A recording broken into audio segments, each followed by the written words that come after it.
विष्णु गुरुर्देवो महेश्वरः गुरुर्साक्षात् परब्रह्म तस्मै श्री गुरवे नमः।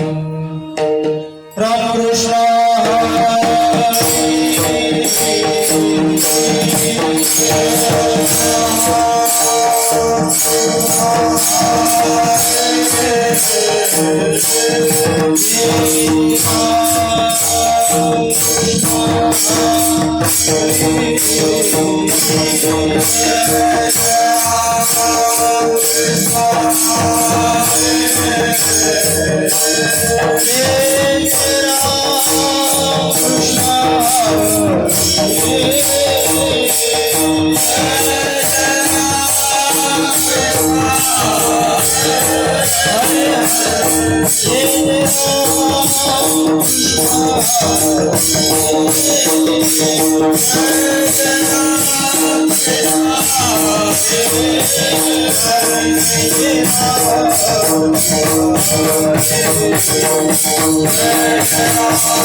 गुरु सकळ सिद्धांत आदिनाथ गुरु सकळ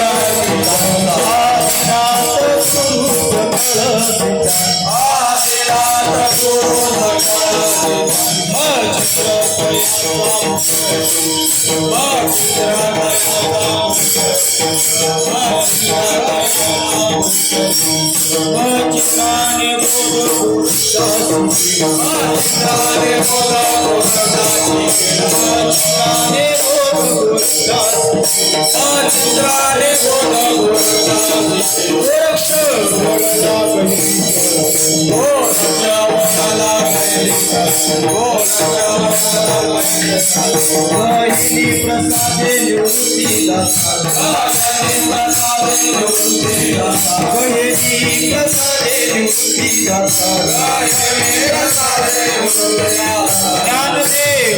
गुरु सकळ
Oh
मचिंद्र तयाचा मुख्य शिष्य मचिंद्राने बोध गोरक्षासी केला. गोरक्ष वळला कहिनी प्रती गहेनी प्रसादे निवृत्ती दाता ज्ञानदेवा सर सोजविले. मचिंद्राने बोध गोरक्षासी केला. वळला गैरी प्रती पांडुरंगा करू प्रथम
नमो ज्ञानेश्वरा करुणा करा दयाळा तुमचा अनुग्रह लादलो पावन झालो चराचरी नमो सद्गुरु तुकया ज्ञानदीपा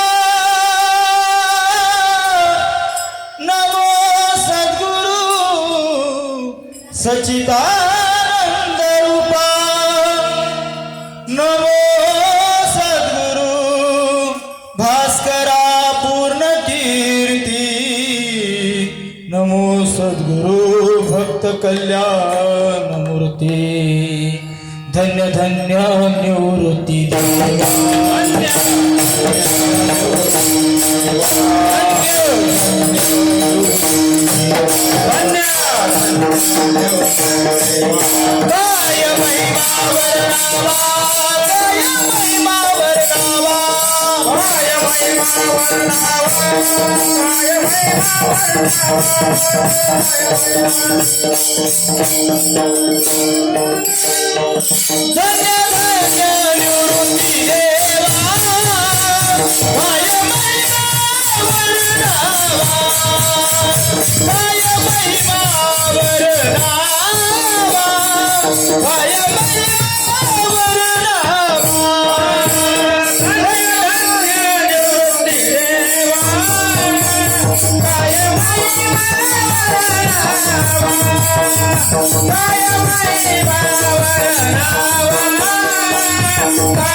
नारद जान नाम तिथुषो तयाची आचरणी नमनगा जेने धर्म जितविलाची बळी तो संभाजी जान वाळी कावतरला जयाची आकुळी तया छत्रपतीचे चरण कमळी साष्टांग नमन करीत असो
प्रेम सहित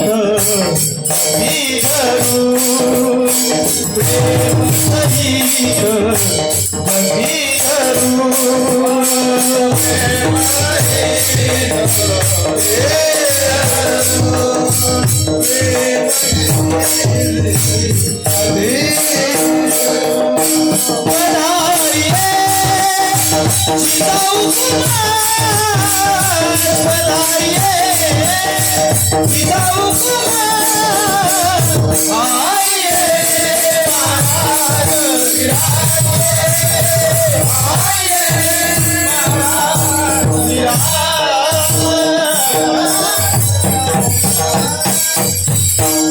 आदिनाथ गुरु सकळ सिद्धांचा मचिंद्र तयाचा मुख्य शिष्य मचिंद्राने बोध गोरक्षासी केला गोरक्ष बळला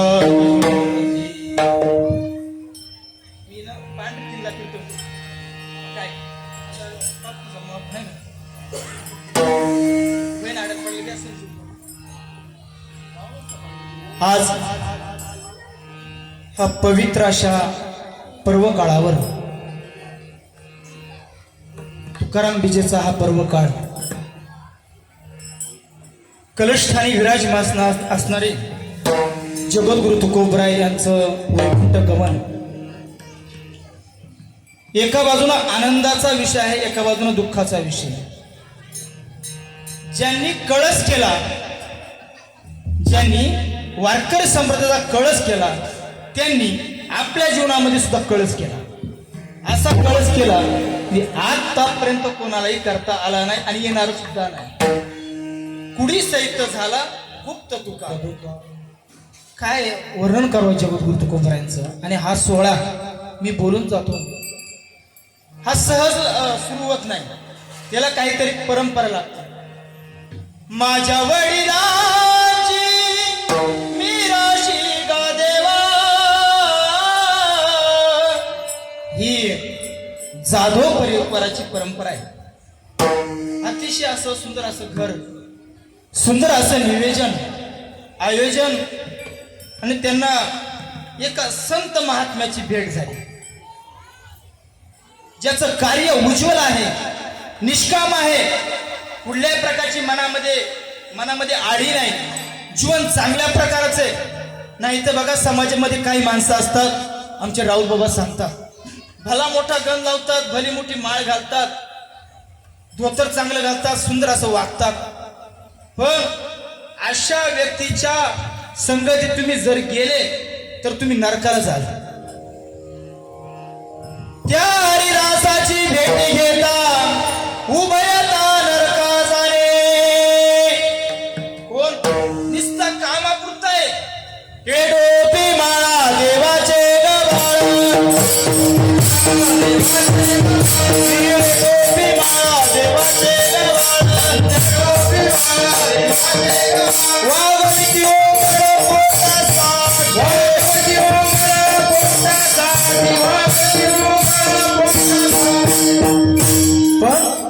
वैकुंठवासी ज्यांच्या सानिध्यामध्ये मी काही दिवस राहिलो,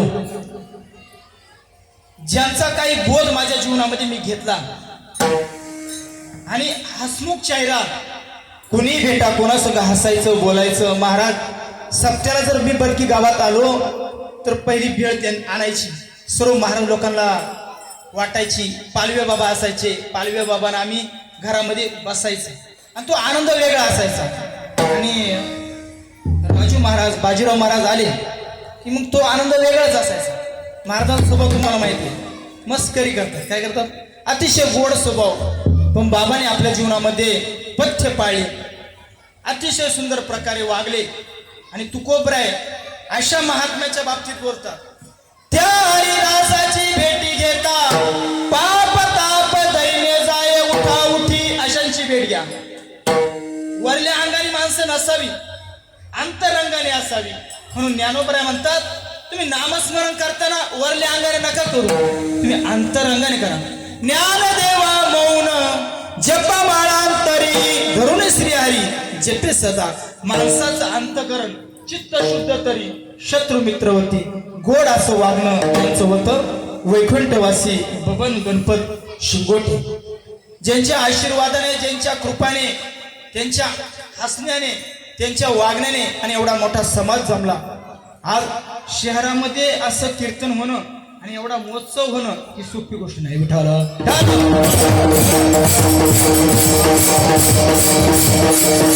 सहकार्यातून आलेली सेवा आणि तदनंतर त्यानंतर आमच्या समेत आलेले फौजदार शिंदे बाबा आहेत, ज्यांनी आपल्या भागामध्ये 30 वर्ष सेवा केली.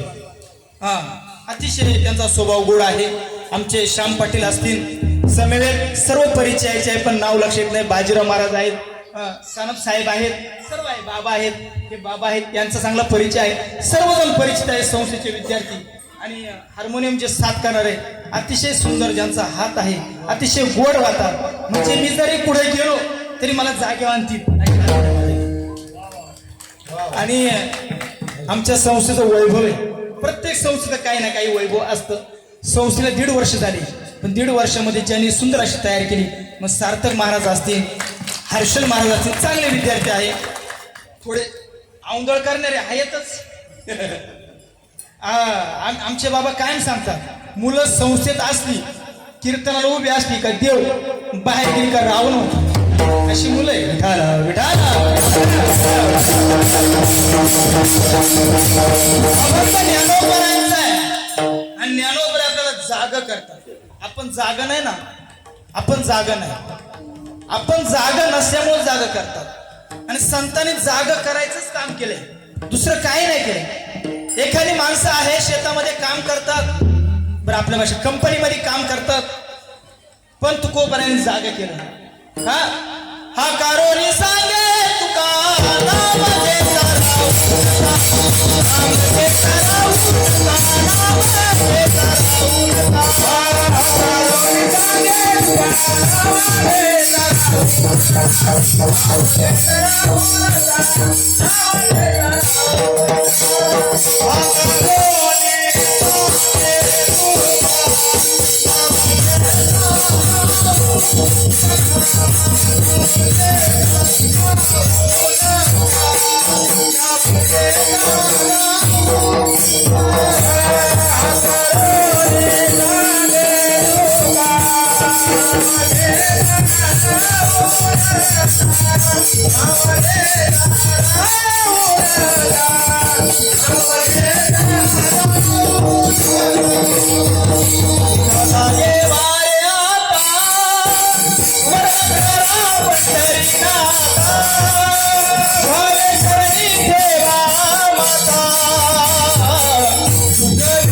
संतांनी आपल्याला जाग केलं, आपण जागो झालो. काही माणसं अजूनही जाग होती नाही. मग संत कडू बोलतो थोडं. आज आमेला पण मेला, बाप मसना गेला, देखत देखत ना तू पण तोही तैसा झाला. उठा उठा जागा पहाटे, भया आले मोठे. आता तरी जागा. काय जागा करतात? आपली जी परंपरा आहे, वारकरी संप्रदायाची परंपरा अतिशय ज्वलंत आहे, उच्च लेवलची आहे, कलस्थानी आहे. हा ऐका, जगाची माऊली महान वैष्णव ज्ञानोबर आपल्याला सांगतात, परंपरा फार महत्वाची आहे. ज्यांच्या घरामध्ये परंपरा आली त्या मुलाला शिकायला टाइम लागत नाही महाराज. मग बाप टाळ जरी वाईज असला तरी मुलं शिकतात म्हणजे शिकतात. परंपरा फार महत्वाची. नाथ महाराजांच्या बाबतीत आपण बोलून गेलो. नाथ महाराज हे दत्त परंपरेचे आहेत. एकनाथ महाराज दत्त परंपरेचे, कबीरजी महाराज आनंद परंपरेचे, तुकाराम महाराज चैतन्य परंपरेचे, पण ज्ञानोबर आहे हे नाथ परंपरेचे. आणि नाथ परंपरेने असा काही आविष्कार केला होता. हे सर्व जे परंपरेचे लोक होते, सर्व परंपरेचे साधू होते, सर्व वारकरी संप्रदाय झेंड्याखाली आले. विठ्ठल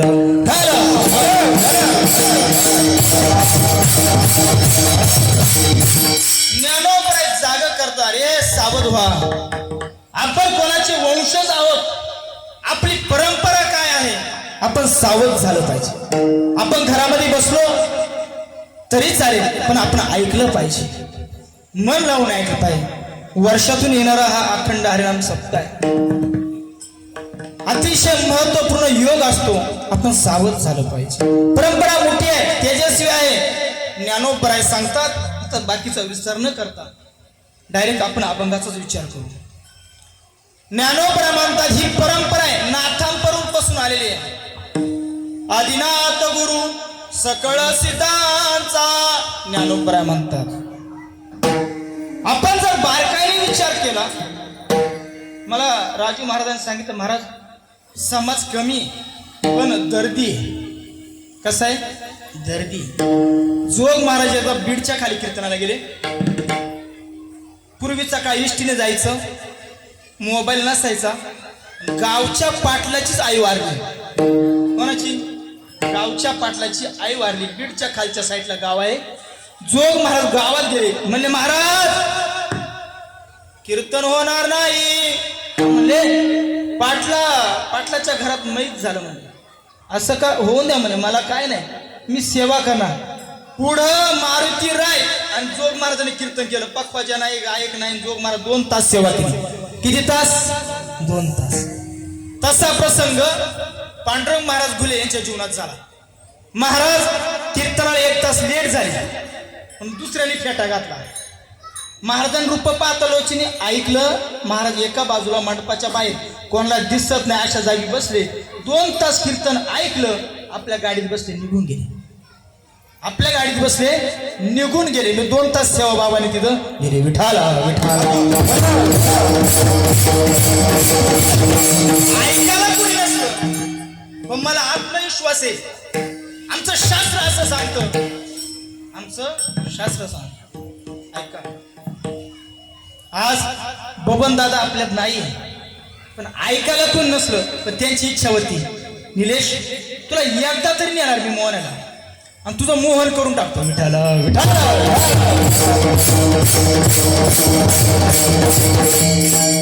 आपण जर विचार केला तर पूर्वीचा जर विचार केला, पहिले कोठेच नव्हते काही, चंद्र सूर्य तारा नाही, अवघे शून्याची होते आई, कान्होबा तेरे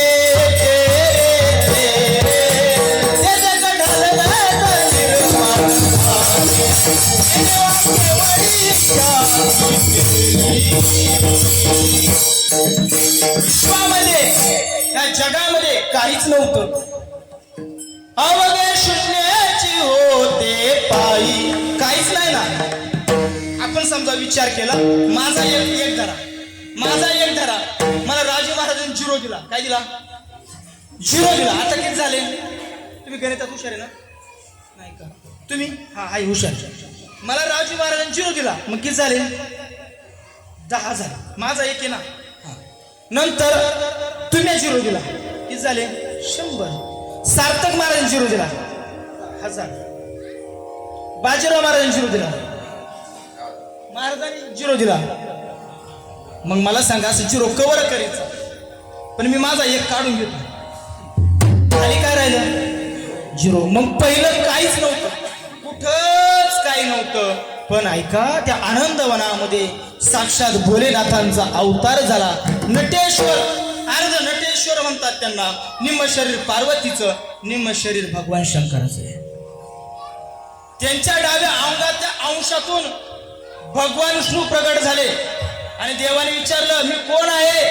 देवाने सांगितलं तू विष्णू आहे, तू काय कर, तप कर तप. भगवान विष्णूने तप चालू केलं. तपाचं सामर्थ्य एवढं म्हणतात, भगवान विष्णूला जो घाम आला त्या घामातून समुद्र तयार झाला. विढाला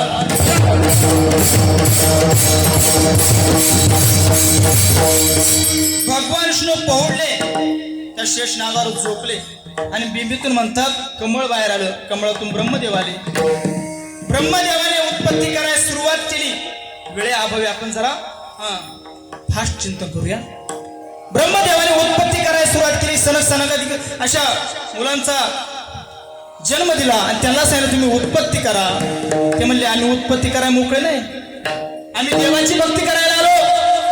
परिणाम असा झाला, ब्रह्मदेवला राग आला आणि राग आल्यानंतर ब्रह्मदेवाच्या भ्रुकुटीतून भगवान रुद्राचा अवतार झाला. रुद्र म्हणजे जो सारखा रडतो त्याला म्हणतात रुद्र भगवान, यांचा अवतार झाला. अतिशय सुंदर अवतार. आणि भगवान शंकर बघा तिन्ही काम करतो, पालनही करतो, पोषण जन्मही देतो, पालनही करतो, संहारही करतो. पण भगवान शंकर एक चौथं काम करतो, ते फार महत्वाचं आहे. भगवान शंकराचं चौथं काम आहे बोध करणे. काय करणे? बोध करणे. विठाला विठाला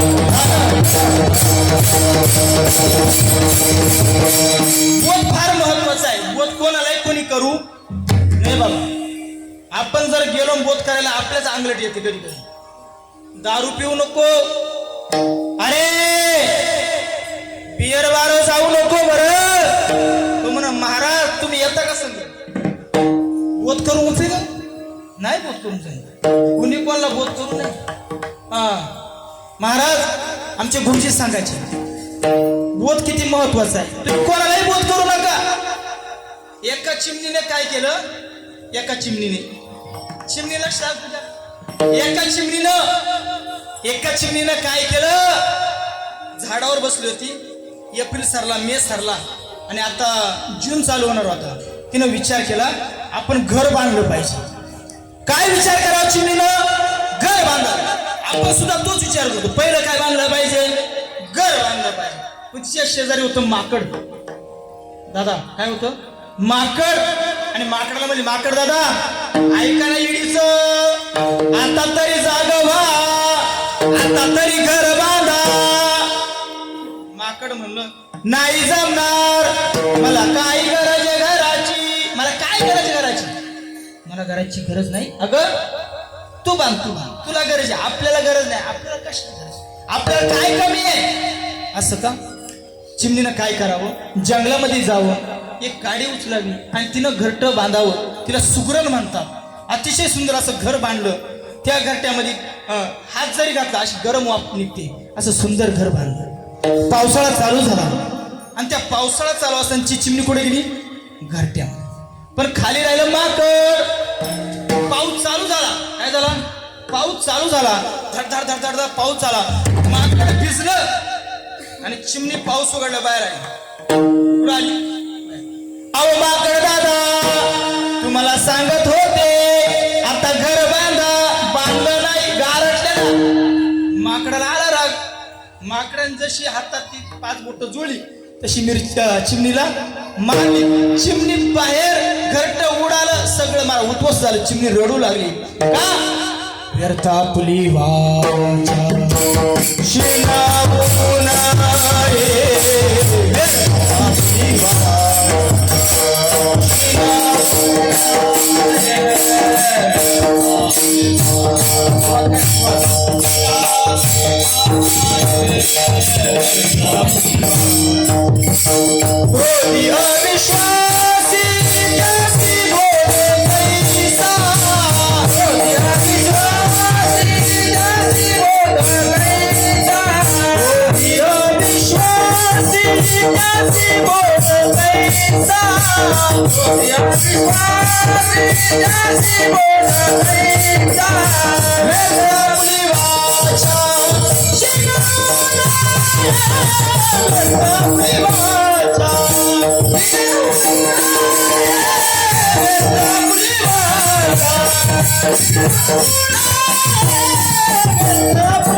क्रोधी अविश्वासी त्यासी बोध कैसा.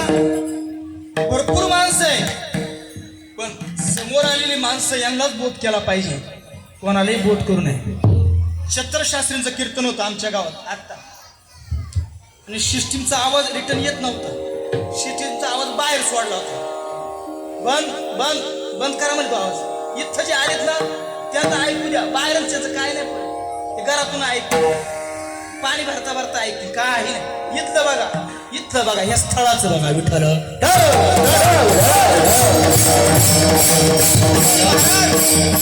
आम्हाला बोधाची काय गरज नाही, आम्हाला का बोध करायचा, काय आम्हाला गरज नाही. संत सांगतात आपल्याला बोधाची गरज आहे. मंडपामध्ये बसल्याला बोधाची गरज आहे, बाहेर बसल्याला बोधाची गरज आहे. ऐका, बोध का असावा म्हणे, बोध का म्हणे तुम्ही बंधनात आहे. आपण कशा आहोत, बंधनात. आपल्याला वाटतं आपण बंधनात नाही. बाबा एक दृष्टांत सांगायचे, राहुल बाबा परंपरेत आल्या दृष्टांत सांगायचे. शेतकऱ्याने बैल सोडला, काय सोडला, तर सर्वच आता सर्व शेतकरीच होते पहिले. काय सोडला, बैल बैल बैल, हा बैल सोडला. बैल पुढं चालला, शेतकऱ्याने काय धरला, का शेतकरी तर आहे ना, शेतकरी आपल्याकडे वा वा. हा बैल पुढं, शेतकरी पुढं, माग बैल पुढं, कासरा हातात. आता ऐका, बैल नदीवर नेला शेतकऱ्याने, आंघोळ घातला बैलाला, कोणी, शेतकऱ्याने. मग आता ते मालक कोण आहे,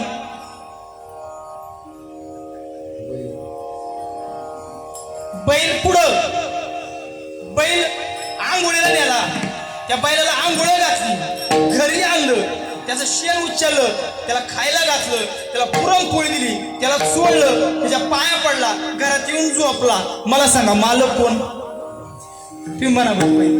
बैल कस का होईल, बैल नोकर कस का होईल, बैल मालक ना. नोकर काय करतो, मालकाची सेवा करतो. मग आता शेतकरी कोणाची सेवा करतो, बैलाची. मग मला सांगायचं मालक कोण, नोकर कोण, म्हणजे आपण कसे आहोत, बंधनात. मग बैलाचं द्या सोडून, आता बैल द्यायचं सोडून, आता त्याला 2 रेषा मारायच्या अशा खाली. मग आपली बायको घ्यायची, काय घ्यायची, आपण कोणाचं ऐकतो, बायकोच ऐकतो. बरं जाऊ दे, चला बायको सोडा, भाऊ घ्या त्याच्या खाली, मोठा भाऊ घ्या, आपण कोणाचं ऐकतो, त्याच्या खाली रेष मारा. चला वडील घ्या, आपण कोणाचं ऐकतो, वडिलांचं. एवढं जाऊन द्या हो. आपण आयुष्यभर गेलो आणि माळ घातली, आपण माळ घालायला गेलो, लोक काय म्हणतील, आयुष्यभर पियाला ना, आता माळ घालायला लागला. आपण लोकांच्या सुद्धा कसे बंधनात. मग बंधनात आहे ना, आपल्याला बोधाची गरज आहे विठ्ठल.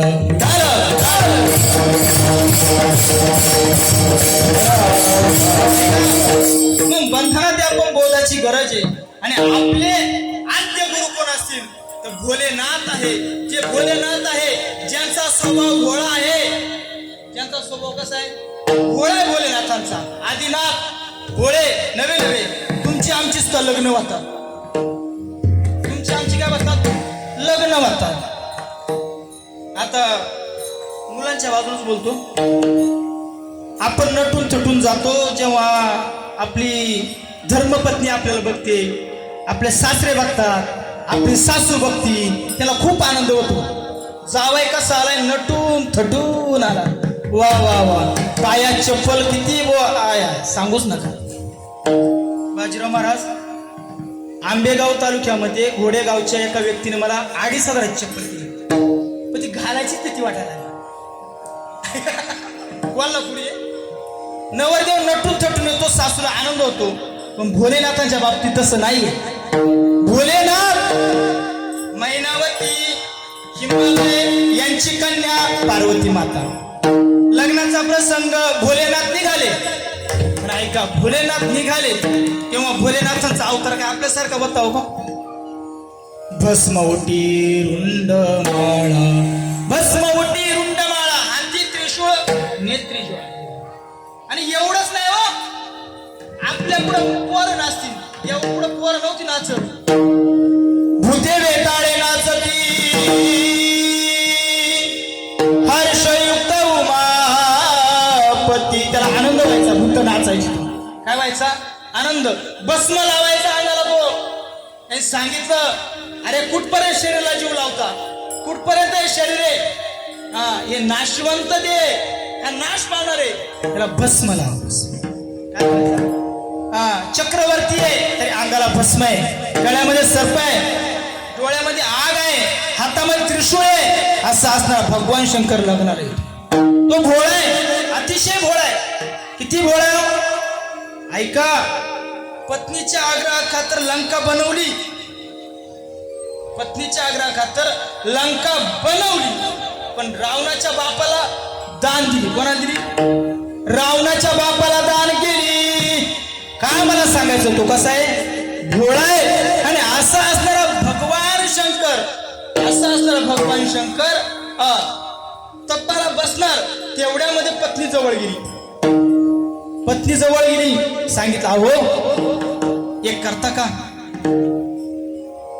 मागल्या अवतारामध्ये मी सती होते, आणि सती असताना राम प्रभूंची माझ्याकडून अवहेलना झाली, मी रामाला ओळखलं नाही. योग घडला, म्या यज्ञामध्ये उडी मारली, क्षमा असावी, पण मला ती कथेचं निरूपण तुम्ही करून दाखव. वर्णन केलं, कैलास राना शिवचंद्र मोळी, वर्णन केलं भगवान शंकराचं. सांगितलं तेवढी कथा मला सांगा. कथा सांगायची? अगं त्याला अधिकारी पुरुष लागतो. मी तुमची धर्मपत्नी, एवढा माझा अट्टहास आहे, मला कथा सांगा. पहिला विरोच्या शिकारी पार्वती मातेला नेलं, आणि नेल्यानंतर भगवान शंकर कथा सांगू लागले, गुह्य ज्ञान सांगू लागले, आणि आदिनाथ उमा बीज प्रगटले. आदिनाथ उमा, उमा म्हणजे पार्वती, बीज प्रगटले, आणि ते ग्रहण केलं. माशाच्या हृदयामध्ये, अंड्यामध्ये प्रविष्ट करून राहणारा भगवान विष्णू म्हणजे मच्छिंद्रनाथाने ते श्रवण केलं, आणि श्रवण हुकार येऊ लागला, हुकार येऊ लागला, आणि मच्छिंद्रनाथांचा जन्म झाला. काय झाला? जन्म. आणि त्यावेळेचा प्रसंग ज्ञानोपर आहे अभंगाच्या पहिल्या चरणात.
महाराजांनी अतिशय सुंदर प्रमाण दिला.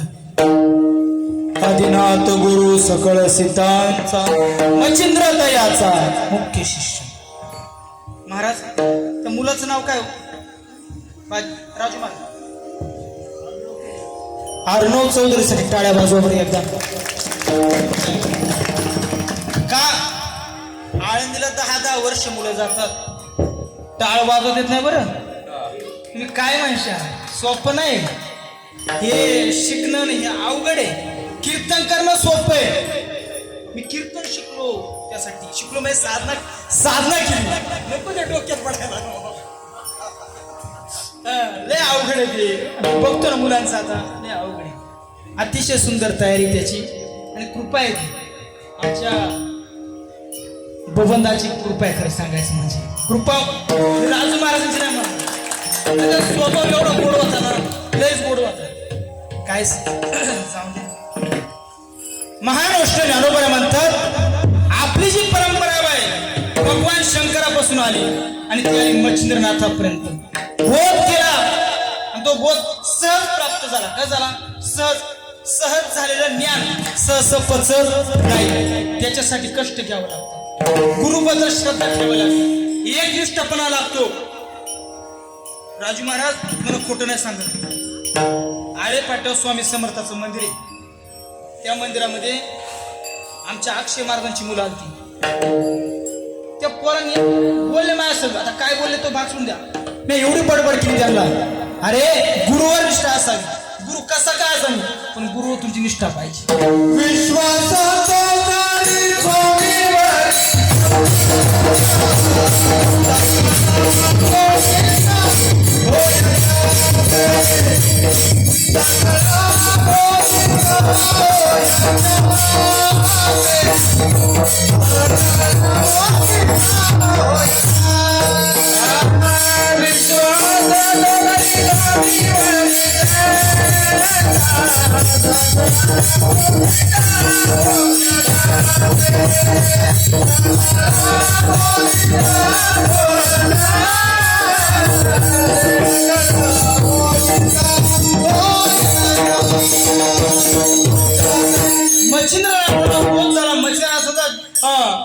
अवतार कार्य झालं. भगवान विष्णूचा अवतार आहे मच्छिंद्रनाथ.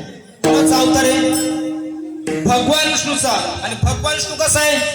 चतुरात शिरोमणी गुण लावण्याची खाणी. चतुर आहे. मच्छिंद्रनाथ कसे? चतुर आहे. कोळ्याने सांभाळ केला म्हणतात, कोळ्याने. आणि त्या वडीमध्ये त्या कोळ्याने मासे टाकायचे, मच्छिंद्रनाथाने उचलायचे, परत पाण्यात टाकायचे. चतुर लीलाधारी कोण? भगवान विष्णूचा अवतार मच्छिंद्रनाथ. मग आता काहीतरी लीला केली पाहिजे, कारण हे ज्ञान सहज प्राप्त झालं, हे ऐकण्यासाठी कुणीतरी अधिकारी पुरुष पाहिजे. मग काय केलं? स्वारी निघाली. स्वारी बंगालमध्ये निघाली. ऐका, सरस्वती नावाची महिला आहे आणि त्या महिलेच्या दारामध्ये आता जायचंय. स्वारी नाथांची आलक निरंजन, आलक निरंजन आदेश, आलक निरंजन, आलक निरंजन आलक निरंजन,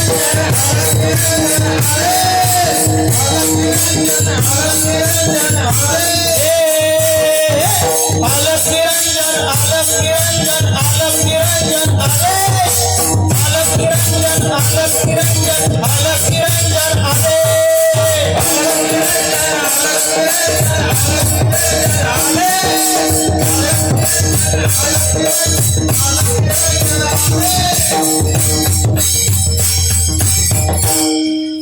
काही पण जेव्हा आदेश म्हणून त्यावेळेस आपले वर हात करा.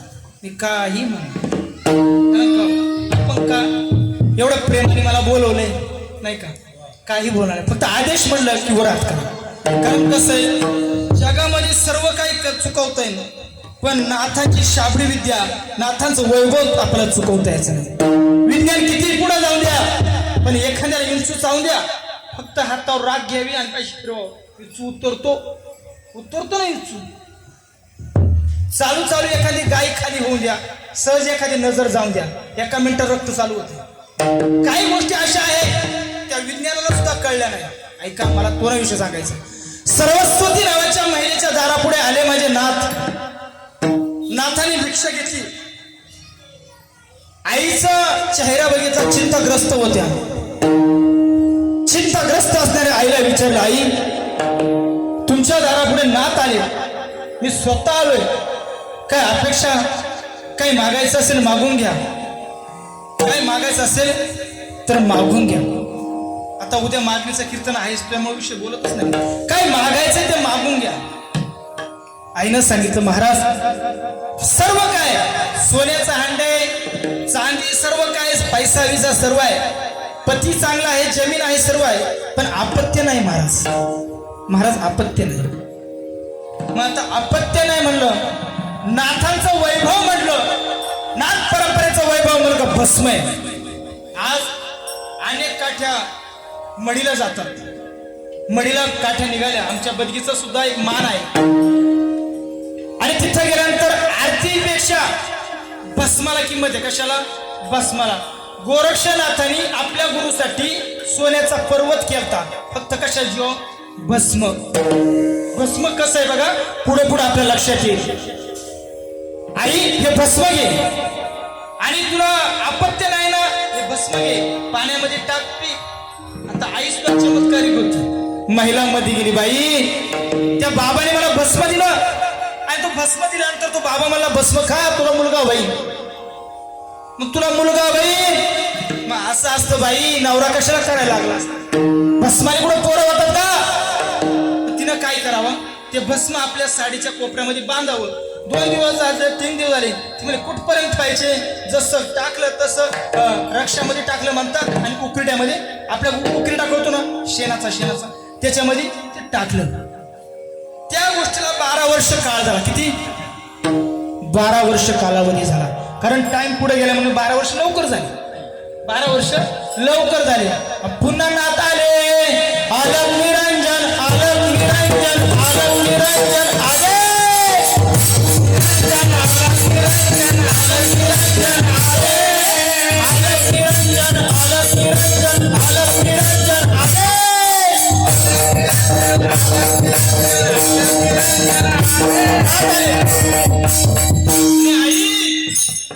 पुढे माझा आपला मुलगा, तुला मुलगा झाला ना, पुढे तो.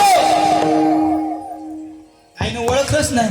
कोण बाबा, कुठून आला बाबा, ओळखलं नाही. नाथाला थोडा राग आला.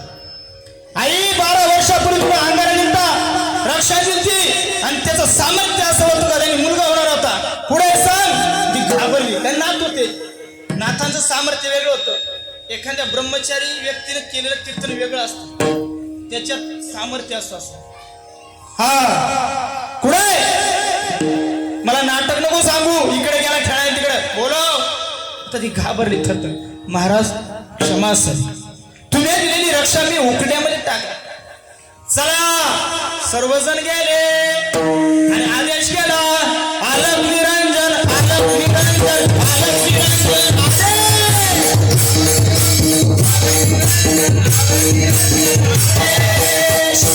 आदेश म्हटल्यानंतर त्या उकड्यातून तेजस्वी बालक जन्माला आला, प्रगट झाले. काय झाले? प्रगट नको नंतर म्हणायला कुणी. महाराज जन्म 12 वर्षापूर्वी झाला, ते 12 वर्षाचे आले डायरेक्ट बाहेर. काय झाले? प्रगट झाले. काय झाले? प्रगट झाले. आणि मच्छिंद्रनाथाने काय केला? बोध केला. ज्ञानोपर आहे ते सांगतात. मच्छिंद्राने बोध गोरक्षास, मच्छिंद्राने बोध गोरक्षास केला.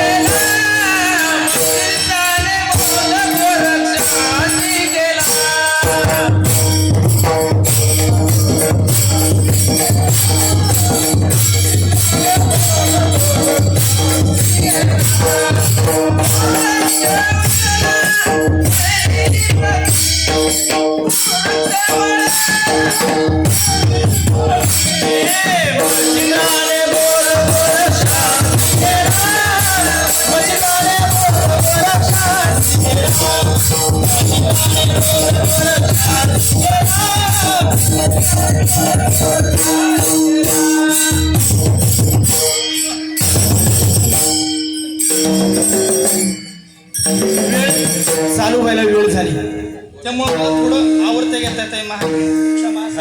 कारण वेळेअभावी मला वेळेतच कार्यक्रमाची सांगता करायची. ऐका, गोरक्षनाथ बाहेर आले. गोरक्षनाथ अवतार कोणाचा? भोलेनाथांचा. कोणाचा? भोलेनाथ. भोळ दैवत गोरक्षनाथ.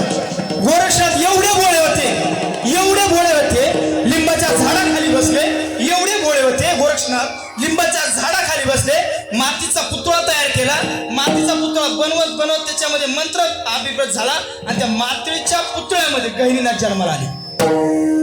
एवढे भोळे होते.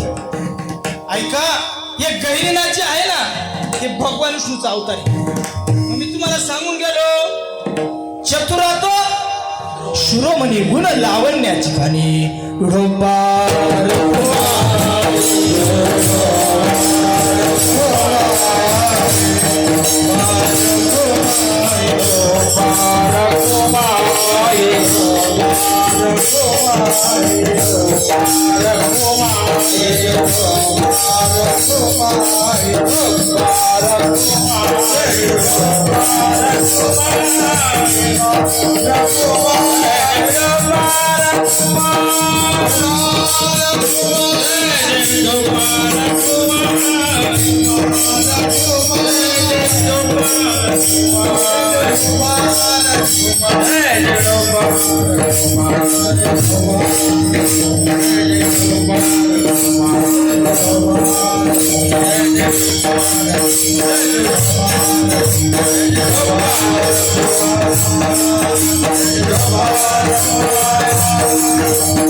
महाराज भजन तर लवकर घेतलो.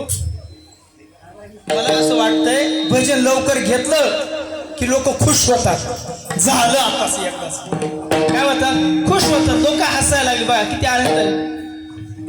आणि मी काय हार लगेच काढत नसतो बरं का. मी असा विचार केला बरं का, मनाने विचार केला.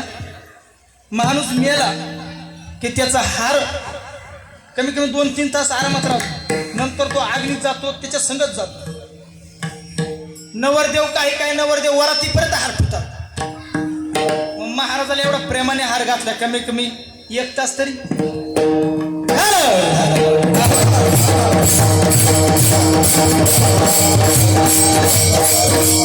गहिनीनाथ हा भगवान विष्णूचा अवतार आहे आणि गहिनीनाथ हे चतुर आहे. सर्व नाथांनी समाधी घ्यायचं ठरवलं. गहिनीनाथांपाशी आले, नाथ आपल्याला समाधी घेता यायची नाही का? कारण का हे जे ज्ञान आपण सांगत आलेलो आहे, एकाने ऐकायचं एकाने सांगायचं, ही परंपरा आलेली आहे. मग तुमच्याकडून तुम्ही विष्णूचा अवतार आहे ना, मग हे ऐकण्यासाठी भगवान शंकर अवतारले ते.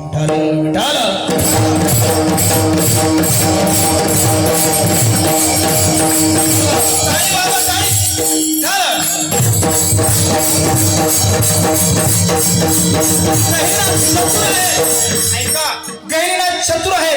गहिनीनाथाने विचार केला, आता काहीतरी लीला करावी लागेल, आता काहीतरी.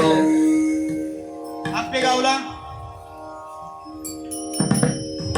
गोविंद पंत गोदावरीच्या तटावर आपत्ती होत नाही, मुलगा होत नाही म्हणून तप करतात. तप कोणाचं करतात? नाथांचं. परंपरा आहे त्यांची, परंपरा आहे. नाथांचं स्मरण चालू आहे, गहिनीनाथांचं स्मरण चालू आहे. पहाटेचा वेळ होता, झुंजुक अशी पहाट होती, थोडा अंधुक होता. त्या गंगे तटावर गारवा सुटला होता, स्मरण चालू आहे. आणि त्या क्षणामध्ये मागून हात लागला. कोणाचा? गहिनीनाथांचा. उठा गोविंद पंत, काय इच्छा आहे तुमची सांगा. आता काय करायची? लीला करायची. मग सर्वच आपण करायचं. आता ही लीलाची नाही एवढी, ही लीला रचायची आहे, ही लीला पूर्ण पाडायची आहे. मग त्याच्यासाठी आपण स्वतःहून सळ केलं पाहिजे. आपण स्वतःहून केलं तर एवढी लीला पूर्ण होईल, नाही तर होत नाही. बरं गोविंद पंत, तथास्तु. तुमच्या कुळामध्ये तुमच्या पोटी असा वैराग्यवान मुलगा येईल, तेजस्वी मुलगा येईल. त्याचं तेज जर बघितलं तर महिला सुद्धा खाली बघतील. त्याचं तेज बघितलं ब्रह्मदेव सुद्धा खाली येईल. एवढा तेजस्वी मुलगा तुमच्या कुळामध्ये जन्माला. आनंद झाला. घरी गेले, फिरावायला सांगितलं, अगं आपल्याला मुलगा होणार आहे. आणि माघ शुद्ध आषाढी एकादशीच्या दिवशी गोविंद पंतांना मुलगा झाला. त्याचं नाव वेद मातुपुलं. एकादशीला झाला म्हणून विठ्ठल पंत, एकादशीला झाला म्हणून काय? विठ्ठल पंत. मूळ वेद मातू नाव आहे विठ्ठल पंतांचं. वैराग्यवान तेजस्वी विद्याग्रहण करण्यासाठी पैठणला गेले. पैठणला मामाकडे गेले. मामाचं विद्याग्रहण केली. तीर्थयात्रा करायची म्हणून मनामध्ये विचार केला. आपला कसा विचार असतो तसा त्यांनी विचार केला. तीर्थयात्रेला जायचं आणि तीर्थयात्रा निघाली. विठ्ठलपंत तेजस्वी भीमाशंकर मार्गी गेले आणि तिथे आळंदीमध्ये उतरले. कोण? विठ्ठलपंत. तुम्ही बोलत चला. विठ्ठलपंत आळंदीमध्ये गेले. सिद्धेश्वराच्या मंदिरापाशी गेले आणि ही सर्व लीला चालू आहे. ही भगवान विष्णूची लीला चालू आहे. गैरीनाथ करवतात सर्व. सिद्धेश्वराच्या मंदिरापाशी पिंपळापाशी बसले आणि तप करू चालू. ओम नमः शिवाय, ओम नमः शिवाय, हर हर बोले नमः शिवाय,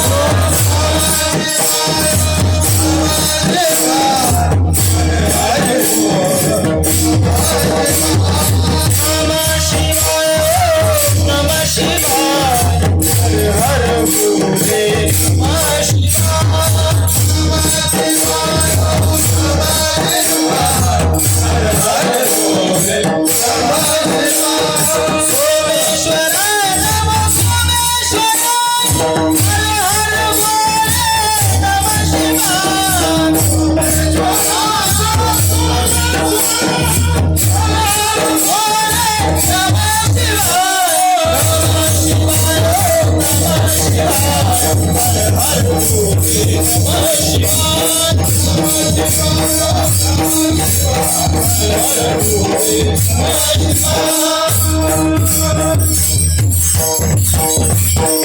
सिद्धेश्वराच्या दर्शनासाठी सिद्धोपंत आला. सिद्धोपंताने बघितलं तेजस्वी मुलगा आहे, वैराग्यवान आहे, काहीतरी चांगलं कुळ असावं, ब्राह्मणाचा दिसतोय, माझी मीनाक्षी नावाची कन्या त्याला दिली पाहिजे. बापाने विचार केला. आता बाप नाही करीत विचार, मुली विचार करतात. काय करतात? मुली विचार करतात. बापाने विचार केला. बापाने घरी नेलं. 15 दिवस जेवण खावण दिलं आणि सांगितलं तुमचं नाव म्हणजे विठ्ठलपंत. अहो विठ्ठलपंत, सिद्धेश्वर माझ्या स्वप्नात आला आणि स्वप्नात येऊन सांगितलं तुमची मीनाक्षी नावाची कन्या विठ्ठलपंतांना देऊन टाका. विठ्ठलपंत म्हणले मला नाही स्वप्न कोणाला पडलं? तुम्हाला. आणि आज असं झालंय भ्रम की आपण स्वप्नाला खोटं मानायला हवं. स्वप्न म्हणजे काय हो? खोटे हो. आपण वारकरी संप्रदायाची परंपरा सांगणारे लोक आहे. तुकोबराला स्वप्नात झाला, नाथांच्या स्वप्नात ज्ञानोबरा गेले, छत्रपती शिवाजी महाराज स्वप्नात तुळजा भवानी गेली, भवानी माता गेली. सांगितलं राजे मी तुमच्या संशयामध्ये प्रकट आहे, मला 32 दाताचा बोकड बळी पाहिजे, बळी पाहिजे म्हणजे पाहिजे. कोण म्हणतं? तुळजा भवानी स्वप्नात आहे ना. मग मला तेच सांगायचे. सिद्धोपंताला काय पडलं? स्वप्न. विठ्ठलपंताला सुद्धा स्वप्न पडलं तुम्ही लग्न करा मीनाक्षी. लग्नाची तयारी झाली. लग्न आळंदीमध्ये झालं. मीनाक्षीचं नाव रुक्मिणी ठेवण्यात आलं. लग्नाचा सोहळा चांगला पार पडला. प्रसंग ऐका. विठ्ठलपंत राहिलेली तीर्थयात्रा करण्यासाठी निघाले आणि तीर्थयात्रा पूर्ण केली. तुम्ही ऐकता नाही? तीर्थयात्रा पूर्ण केली. परत आले, आळंदीमध्ये आले. आपल्या मंडळीला, आपल्या बायकोला, तुमच्या काय म्हणतात? मंडळीच म्हणतात ना. बायको, बिराड, बाडदान असं नाव आहे. ऐका. आपल्या बायकोला घेतलं आणि आपेगावला गेले. कुठे गेले? आपेगावला.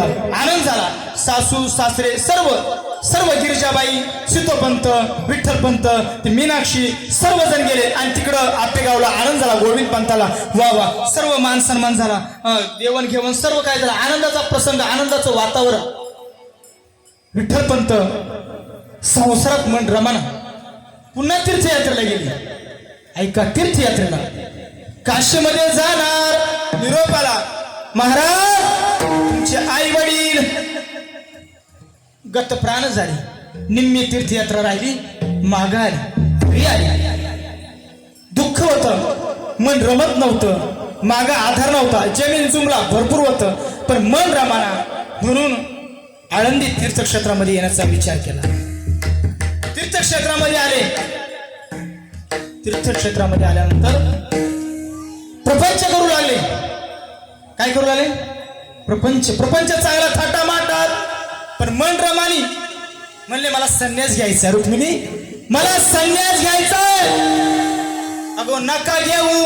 संन्यास घेतात का लग्न झालं? पुढे घेता तुम्ही? नाही मला घ्यायचं आहे. आणि मग एकदा वैतागली, बोलली, दुःख झालं, जा एकदाच. आणि पडत्या फळाची आज्ञा समजून विठ्ठलपंत निघाले. रामानंद स्वामींच्या मठामध्ये जाऊन आले. चैतन्य नावाचा वेश धारण केला, चैतन्य म्हणून राहू लागला.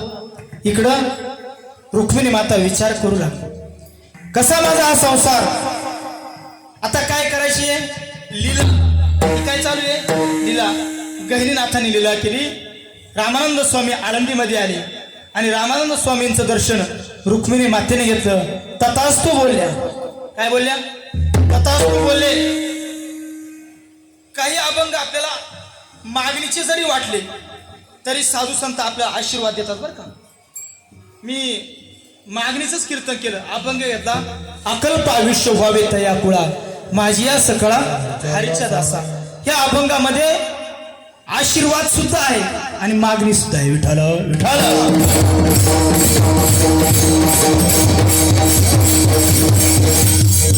अखंड सौभाग्यवती भव, पुत्रवती भव. असं म्हटल्यानंतर मी विचार करतोय, माझा पती इथं नाही बाबा, आजचा आहे का पुढल्या जन्मीचा? म्हणजे आजचा आहे. सांग तुझ्या पतीची खून. खून सांगितली. घरी गेले, आश्रमात गेले. हे चैतन्या, अरे तुझा राहिलेला संसार कर ना. काय देवाला फसवतो? देव जाणता आपल्या सत्ता एकाएकी. देव जाणताय, चिट्टी के पाव में घुंगरू बसताय, वही अल्लाह सुनताय. अरे चैतन्या, तुझा राहिलेला संसार कर. आला आले आळंदीमध्ये आले. आळंदीच्या लोकांनी लगेच सुरुवात केली. अरे नव्हतं जमत तर कशाला गेला संन्याशी व्हायला? संतांनी एवढं सांगितलं होतं ना, कसा संसार करावा तसा कर ना. पक्षी अंगणी उतरती, पक्षी अंगणी उतरती.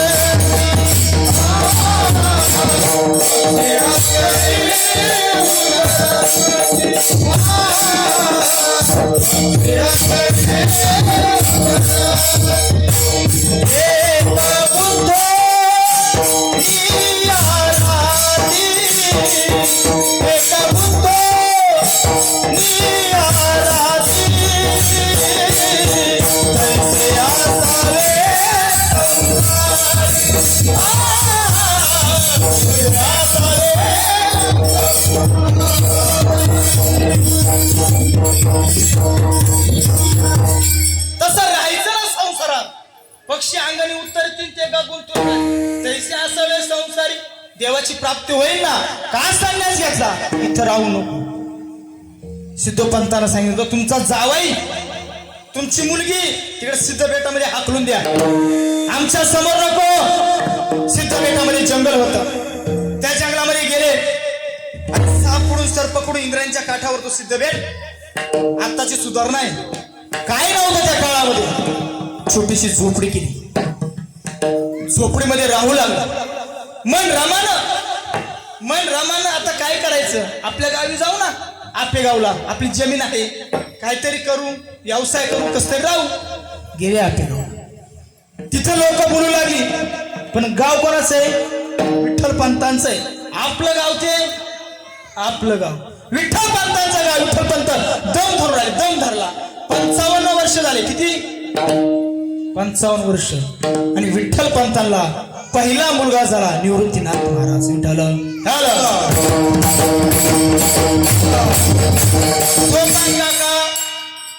ज्ञानोपाय आणि मुक्ताई. 4 अपत्य झाली. कुठं झाली? आपेगावला. मग आता लोकांचं सहन व्हायना. मग आता काय करायचं? ते गाव सोडलं आणि त्र्यंबकेश्वर तिथं गेले. ब्रह्मगिरीच्या प्रदक्षिणा मारू लागली.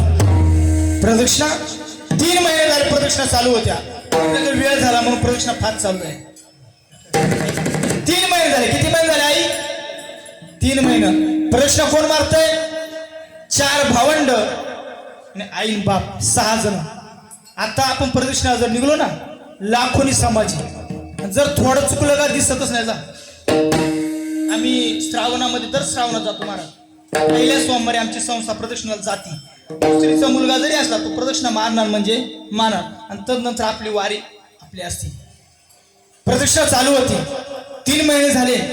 पहाटचा सुमार होता आणि पहाटच्या सुमारास वाघाने डरकाळी फोडली.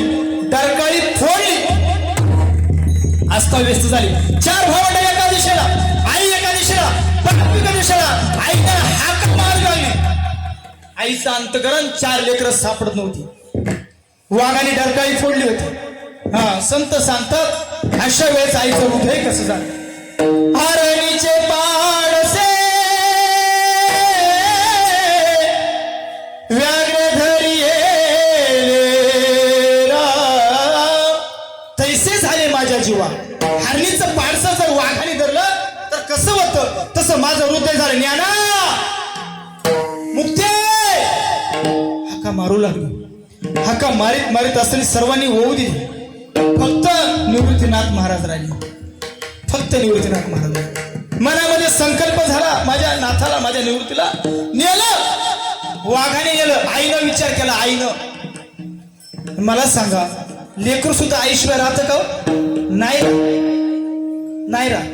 मायविन बाळ क्षणभरी न राही न देखता होई कासावीस. कसं होतं ते कासावीस होतं लेकरू. आम्ही किती धरायचा प्रयत्न केला, किती पप्पी घ्यायचं पण ते आईला नाही सोडित. ते आईला सोडित नाही. गणलीपर्यंत गेलो हात धरला नाही सोडले त्याने आईला. मुलं सोडती नाही आईला. ऐका तिने मनात विचार केला माझ्या लेकराला कोणीतरी नेलं वाघाने नेलं. आता कसं करायचं विचार सोडून दिला. प्रदक्षिणा चालू झाल्या. 3 महिने प्रदक्षिणा चालू होत्या. एक मुलगा नसताना बघा एवढा विश्वास लागतो देवावर. प्रदक्षिणा चालू होती. 6 महिने झाले प्रदक्षिणाला. आणि त्या काळामध्ये निवृत्तीनाथ प्रगट झाले. कोण झाले? प्रगट झाले. कारण का प्रगट झाले? कारण त्यांना शाब्री विद्या प्राप्त झाली. त्या जागेवर जाण्याची ताकद, सामर्थ्य, विद्या त्यांच्यामध्ये प्राप्त झाली. विठाल विठाल.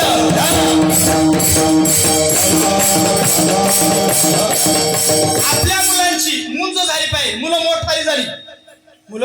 मोठाली झाली म्हणून आळंदीला गेले. आळंदीला गेल्यानंतर पुन्हा तोच प्रकार. आता तो दोघं होते. आता 4 झाली. काचा संन्यासी काचं काय सिद्ध भेटत गेले. पुन्हा सिद्ध भेटत राहू लागले.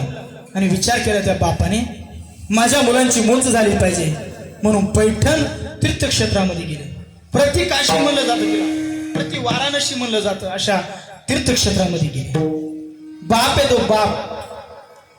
बापाने काय कमवलं हे महत्वाचं नाही, पण बापाने आपल्यासाठी संस्कार लावले बरं का. बापा स्वाभिमानी बाळा बाप कनकर कळा त्याच्या काळजात सुद्धा असते लाजळूची संवेदना. त्याची पहाडाची छाती त्याचे हृदय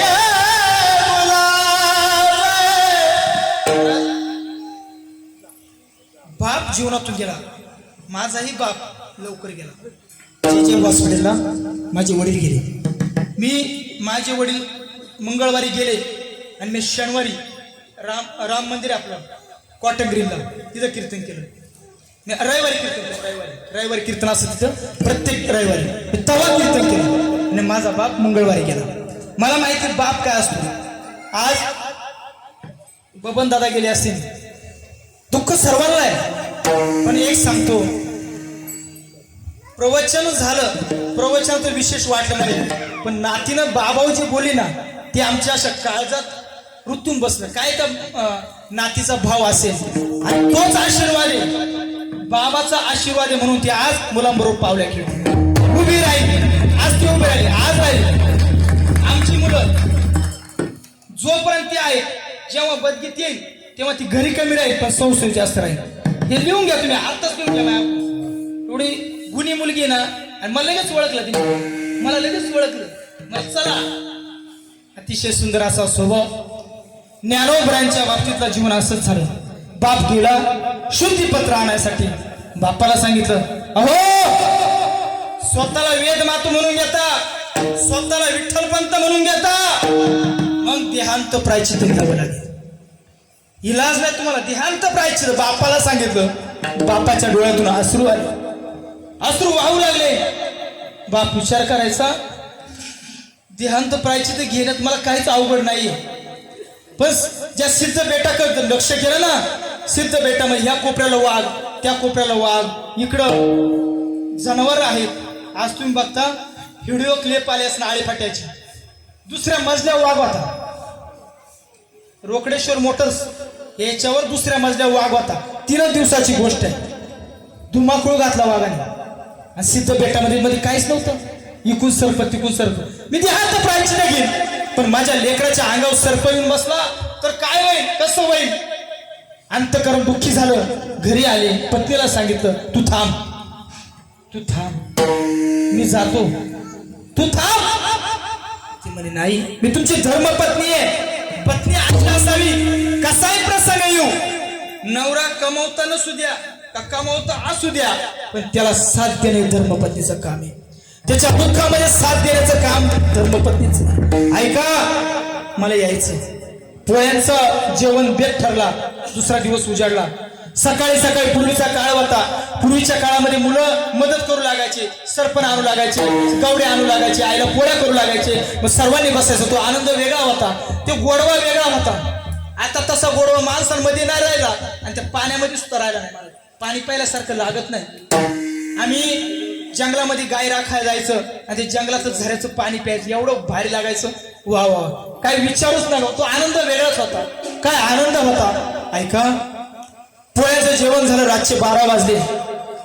रुक्मिणी मातेने 2 पत्र लिहिली. एक देवाच्या देवाऱ्यात, एक निवृत्तीच्या उशाखाली.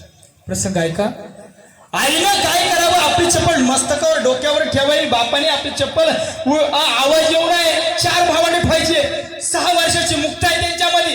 काय वय नाही, 10-12 वर्षाचं वय असं सर्वांचं. 10-10 वर्षाला 4ला ठेवायचंय आणि त्या जंगलामध्ये ठेवायचंय. आणि आपण देहांत प्रायचित्त घ्यायला जायचंय. रातचं मुक्ता उठीत आई म्हणून हाक मारीन. कोण तिला पाणी देईल, कोण देईल तिला पाणी, कोण ज्ञान उठत, कोण बघेल त्याला. पत्र लिहिलं होतं, निवृत्ती आम्ही जातोय देहांत प्रायचित्त घ्यायला. एक कर, तू मोठा भाऊ आहे. आम्ही चाललो ना, बापाची ना आईची जबाबदारी पार पाड. डोळ्यात कधी अश्रू येऊन नको देऊ. डोळ्यात माझ्या मुक्तीच्या, ज्ञानाच्या, स्वप्नाच्या डोळ्यामध्ये अश्रू येऊन देऊ नको. काही करतो, तुला जे करता येईल ते कर, पण देऊ नको बरं. देहांत प्रायचित्त निघाले. त्रिवेणी संगमावर गेले. डोळ्यामध्ये अश्रू आहे. मुलं काय करीत असतील, विचार चालू होता. तेवढ्यामध्ये स्वारी आली.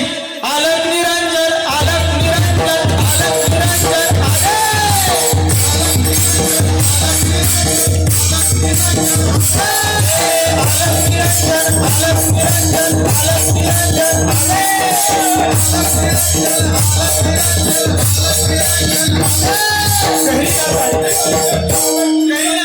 आशीर्वाद दिला. माग बघितलं, गहिरी नाथ आले. आनंद झाला विठ्ठल पंतांना. पंत आनंदी झाले आणि गहिरीनाथांग बघितलं, डोळ्यात अश्रू आले. गहिरीनाथ म्हणतात, पंत रडू नका. रुक्मिणी आई साहेब, तुम्ही रडू नका. तुमच्या मुलाला जगाने काय सांभाळावं. तुम्ही ऐकता ना, तुमच्या मुलाला जगाने काय सांभाळावं. तुमची मुले या जगाला सांभाळतील. विठ्ठल डाला आजही सोपान काकाने आपल्याला जगवले, आपल्याला त्यांनी सांभाळवलं. काय अधिकार आहे मला ज्ञानोबरांचा. एवढा मोठा अधिकार संपन्न असते ज्ञानोबराय. निवृत्तीनाथांना सांगितलं, डोळ्यात पाणी येऊन देऊ. नाथांच्या डोक्यामध्ये ते नाथ होते, डोक्यामध्ये जनजन झाली. पैठणला जायचं म्हणले, शुद्धीपत्र आणायचं, पैठणला जायचं, बघूया काय होतंय. मनामध्ये विचार चालू. पैठणला गेले आणि माझ्या ज्ञानोबरायांनी विचार केला, काय समाज आहे, किती विटंबना आहे. अजून सुद्धा विटंबना आहे. आम्ही काय वाईट करा आलो का, आम्हाला फक्त शुद्धीपत्र पाहिजे. आम्ही काय वाईट करा, आम्हाला जा विचारायचं आहे त्यांना. मला अरे ज्ञाना अजून बाजून चाललाय रेडा, त्याचं नाव सुद्धा ज्ञाना. हा ज्ञानोबराय म्हणतात अरे तोच माझा आत्मा आहे. काय तोच आत्मा आहे. ममे वंशो शिव लोके, अरे सर्व गटी राम देहारे, तो मी वेगळा नाहीये. मग आसूड मारला कोणाला? रेडेश्वर भगवंत आसूड मारला. तो माझ्या ज्ञानोबरायांच्या अंगावर उठायचा. ऐका प्रसंग, ज्ञानोबरायांनी आशीर्वाद दिला. ज्ञानोबरायांनी मस्तकावर हात ठेवला आणि रेडा ऋग्वेद बोलला. काय बोलला? ऋग्वेद बोलला. लोकांना चमत्कार आवडला. लोक आशीचे महाराज मी किती कीर्तन करू द्या, चला किती बारी कीर्तन करू द्या महाराज. लय अभिमान नाही सांगत, मी मागणीचं कीर्तन केलं 200 टाळकरी 4-4 पप्पाची टॉप ठिकाणी कीर्तन केले आता. आणि राऊत बाबा चैतन्य बाबांची चिंतन मी बसवतो. त्यांच्याकडे शिकलो ना, त्यांच्याकडे शिकलो म्हणून त्यांची चिंतन बसवतो. मोठमोठे वेदांताचा सिद्धांत मांडतो मी डायरेक्ट, अशी कीर्तन करतो. मला स्वतःचा अभिमान नाही. मी काय सांगत होतो, लहानपण देगा देवा मुंगी साखरेचा रवा. चला भगवान रेडेश्वर त्यांच्या समवेत ज्ञानोबराय निघाले आणि बैलगाडी सजली, घुंगर लावली बैलांना, सुंदर अशी नटवली. काय हो? बैलगाडी. त्या बैलगाडीमध्ये गादी ठेवली, त्या गादीवर 4 भावंड बसावं. 4 भावंड आणि ज्ञानोबराय, मुक्ताई, सोपांगाका, निवृत्तीनाथ महाराज ते भावंड नेवास्यापर्यंत आले.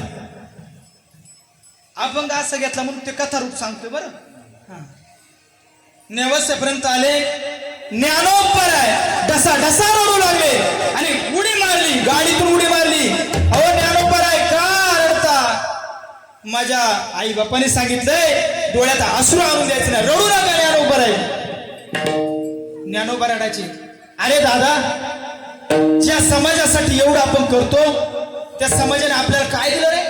धुळीमध्ये शेण टाकावी, आपल्याला लाथा मारावे, इथपर्यंत आपली शेला काय चुकलं आपलं? असं काय या समाजासाठी जगायचं? 16वं वय काय जगायचं? ज्ञानोबराय म्हणतात नाही जगायचं, आत्ताच समाधी घ्यायची मला. कोण म्हणतं? ज्ञानोबराय. निवृत्तीनाथांचं ऐका, निवृत्तीनाथ काय बोलतात? अरे ज्ञाना, लोपले ज्ञान जगी हितले नाती कोणी, अवतार पांडुरंग नाव ठेविले ज्ञानी. अरे ज्ञाना, गीतेवर टीका करायची, खांबाला टेकले. कोण? ज्ञानोबराय. खांबाला टेकले. खांबाला टेकल्याबरोबर निवृत्तीनाथ मले, ज्ञाना माझ्याकडे बघ, माझ्या बघ ज्ञाना. दादा तुझ्याकडे बघू, बघ माझ्याकडे. ज्ञानोबरायांची दृष्टी, ज्ञानोबरायांची दृष्टी कोणाला झाली? कोणा बोलली? निवृत्तीनाथांकडे. निवृत्तीनाथ दृष्टी कोणा झाली? ज्ञानोबराय. कृपा झाली. ज्ञानदेव म्हणे तरलो तरलो, आता तरलो मी. कोणाच्या कृपेने? माझ्या गुरुच्या कृपेने तरलो. ज्ञानोबराय बोले, दृष्टी एक झाली, एक झाली. आणि तेच ज्ञानोबराय अभंगाच्या शेवटच्या चरणात गयनी प्रसादे निवृत्ती दाता.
Thank you.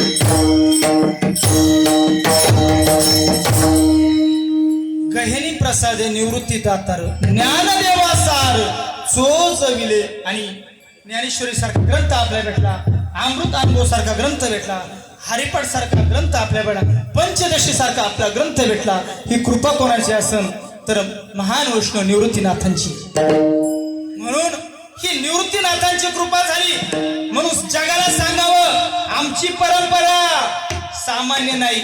मग सगळे महाराज पांडुरंगाचं महत्व कळलं आणि सर्व संप्रदायाचे लोक एकत्र आले आणि तो वारकरी संप्रदाय उभा झाला. उघडा मंत्र झाला रामकृष्ण हरी म्हणा. हा रामकृष्ण हरी सर्वजण म्हणू लागले, सर्वजण म्हणू लागली आणि सुंदर असा मोठा भव्य दिव्य असा सोहळा निर्माण होता, पंढरपूरमध्ये होऊ लागला.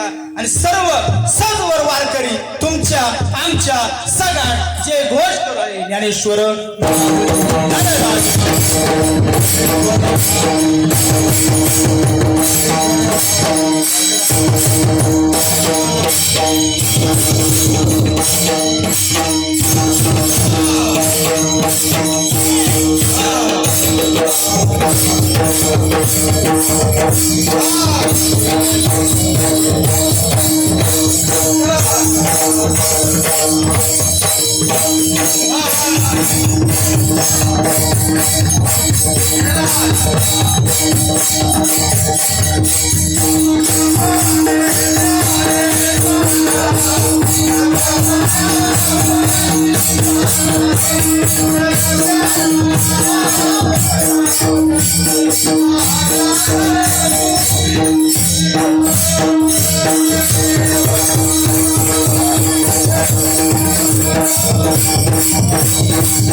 Thank you.